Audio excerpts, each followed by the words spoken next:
I do want to talk more about today's Fed minutes, which again, as Mike was breaking down, showed some discord among policymakers about the Fed's bond buying. Joining us right now to do this is Ward McCarthy. He's chief financial economist over at Jefferies and Company. By the way, Ward is a former economist at the Richmond Fed. Bloomberg ranks him among the top economic forecasters for GDP.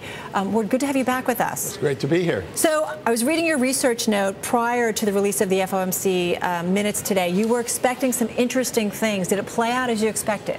Well, some of it played out as I expected, but there were some surprises in there. Like? Well, first let me say what played out as I expected, and that is, as Mike described, there's a big range of expectations in terms of the economic performance, especially inflation going forward.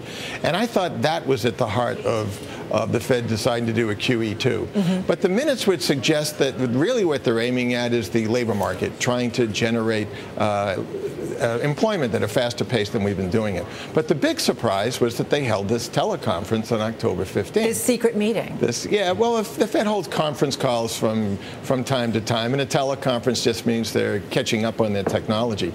But what this means is that they really wanted to put this on an expedited track. They were in a real hurry to get this done so that they can implement it on November 3rd. And given that it seems like their target is the unemployment rate, it's kind of confusing to me as to why they would be in such a rush to do it, because the connection between QE2 and the labor market is pretty tenuous, in my opinion. Well, that's a good point. Well, then that kind of adds to the argument by many out there that why do QE2? It's not going to create jobs.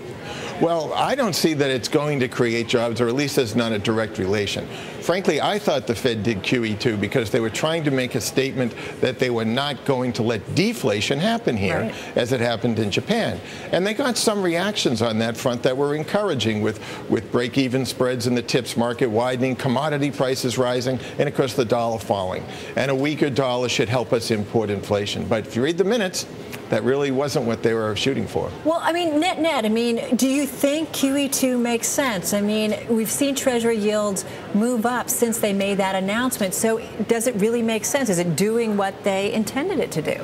Well, if their target is the unemployment rate, I think it's questionable that it's going to do what they intended to. Right. If their target is, again, trying to preempt deflation, then I think they've made some progress, and probably as they've continued to fulfill the implementation, they'll make some more progress on that front. Did we get any indication, Ward, in terms of the release of this minutes about what we might get from the Fed down the road? As you know, there's been some tension between members of the Fed about, well, maybe the Fed's not going to buy all that it said it would in QE2. Others say, nope, they're going to see it, fully completed in terms of the program. Did you get any indication? Well, as I mentioned, it looked like they were taking an expedited route here, and the reason they may be doing that is that there'll be a rotation of 4 of the Reserve Bank presidents beginning in January of next year. Okay. Right now, they have 3 presidents who are in favor of QE2, 1 opposed.